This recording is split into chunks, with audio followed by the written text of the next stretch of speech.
Hi friends, welcome to unique சமையல். இன்றைக்கி நாம் சாப்பிட்டா நாக்கில் நடனமாடக்கூடிய பாகிஸ்தானி சிக்கன் எப்படி செய்கிறதுன்னு தான் பார்க்க போகிறோம். அடுப்பில் ஒரு கடாய் வச்சுக்கலாம். அந்த கடாய் சூடானதும் 2 ஸ்பூன் நெய் சேர்த்துக்கலாம். நெய் கூடவே தேவையான அளவு ஆயில் ஊற்றிக்கலாம். இப்போ இது கூடவே நம்ம அரைச்சி வச்சுருக்க இஞ்சி பூண்டு பேஸ்ட்டு சேர்த்து நம்ம நல்லா வதக்கிக்கலாம். இது நல்லா வதங்கி பச்சை வாசம் போகட்டும். இப்போ இது கூடவே நம்ம சுத்தம் பண்ணி வச்சுருக்க சிக்கனை சேர்த்திக்கலாம். இப்போ இந்த எண்ணெயிலேயே இந்த இஞ்சி பூண்டு பேஸ்ட்டும் இந்த சிக்கனும் நல்லா மிக்ஸ் ஆகி வதங்குற மாதிரி நம்ம இதை நல்லா வதக்கி விட்டுறலாம்.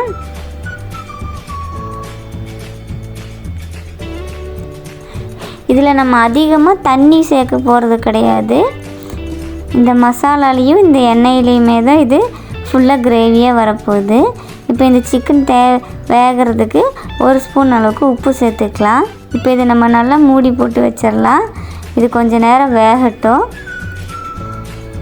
இப்போ ஒரு 5 நிமிஷம் ஆயிடுச்சு. இப்போ இதை நம்ம எடுத்து பார்க்கலாம்.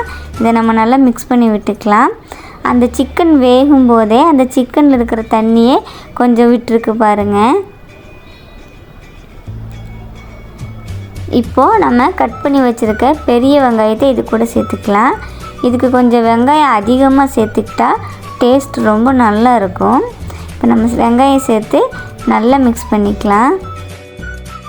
வெங்காயம் கொஞ்சம் லேசாக வதங்கட்டும்.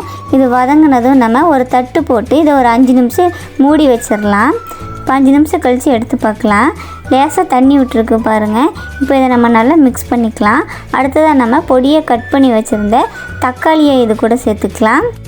தக்காளி சேர்த்து நம்ம நல்லா வதக்குனதுக்கு அப்புறமா இது கூட ஒரு 2.5 ஸ்பூன் அளவுக்கு காஷ்மீர் மிளகாத்தூள் சேர்த்துக்கலாம். 1/2 ஸ்பூன் அளவுக்கு நம்ம மஞ்சத்தூள் சேர்த்துக்கலாம். 2.5 ஸ்பூன் அளவுக்கு மல்லித்தூள் சேர்த்துக்கலாம். 1/2 ஸ்பூன் அளவுக்கு கரம் மசாலா சேர்த்துக்கலாம். ஒரு 1/2 ஸ்பூன் அளவுக்கு சிகப்பு மிளகாத்தூள் சேர்த்துக்கலாம். இப்போ இது எல்லாத்தையுமே நம்ம நல்லா மிக்ஸ் பண்ணி விட்டுறலாம். இப்போ இது எல்லாமே நல்லா மிக்ஸ் பண்ணி நல்லா வதக்கிக்கலாம். இது நம்ம அடி பிடிக்காத மாதிரி நல்லா வதக்கிக்கலாம். இப்போ நம்ம கொஞ்சமாக தான் உப்பு சேர்த்துருந்தோம். இப்போது இந்த கிரேவிக்கு தேவையான அளவுக்கு மறுபடியும் நம்ம 1 ஸ்பூன் அளவுக்கு உப்பு சேர்த்துக்கலாம். இப்போ உப்பு சேர்த்து இதை நல்லா நம்ம மிக்ஸ் பண்ணி விட்டுறலாம். இது கூட 1/4 டம்ளருக்கும் கம்மியாக கொஞ்சமாக தண்ணி சேர்த்து ஒரு மூடி போட்டு நம்ம மூடி வச்சிடலாம். இதுலேயே இந்த சிக்கன் நல்லா வெந்துடும். இப்போ நம்ம ஒரு 5 நிமிஷத்துக்கு அப்புறமா மூடி திறந்து நல்லா இலக்கி விட்டுக்கலாம். அடுத்ததாக இதில் நம்ம ஒரு 4 பச்சை மிளகா சேர்த்துக்கலாம். இப்போ இதை கிரேவி நல்லா வற்றி வர அளவுக்கு இதை விட்டுறலாம். இப்போ பாருங்கள், இது நல்லா சுண்டி வந்திருக்கு. இந்த ஸ்டேஜில் நம்ம 1 கப் புளிப்பு இல்லாத கெட்டியான தயிர் சேர்த்துக்கலாம். தயிரும் சேர்த்து நம்ம நல்லா மிக்ஸ் பண்ணிக்கலாம். இது கூடவே நம்ம ஒரு கைப்பிடி பாதாமியும் முந்திரியும் சேர்த்து அதில் கொஞ்சம் பால் சேர்த்து நம்ம நல்லா அரைச்சிட்டு வந்துடலாம். இப்போ இது நல்லா நெய் ஆகிற அளவுக்கு நம்ம அரைச்சிட்டு வந்துடலாம். இப்போ நம்ம செஞ்சு வச்சுருக்க இந்த கிரேவியில் இந்த பாதாம் முந்திரி பேஸ்ட்டு சேர்த்துக்கலாம். இது கூடவே ஒரு 1/2 கப் மலாய் சேர்த்துக்கலாம்.